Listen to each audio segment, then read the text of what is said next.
ایک مرتبہ ایک شخص امام علی کی خدمت میں آیا اور عرض کرنے لگا، یا علی، اس گدھے کو اللہ نے اتنا بے وقوف کیوں بنایا؟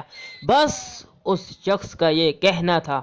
تو امام علی نے فرمایا، اے شخص، یاد رکھنا، اللہ نے کسی خلقت پر ظلم نہیں کیا، بس یہ مخلوقات ہی ہے جو اپنے آپ پر ظلم کرتی ہے۔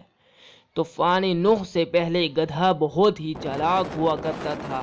جب طوفان نوح آیا تو اللہ کے نبی نوح علیہ السلام نے تمام جانوروں کے نر اور مادہ کو اپنی کشتی میں پناہ دی اور ان کی غذا کو اپنی کشتی میں رکھا۔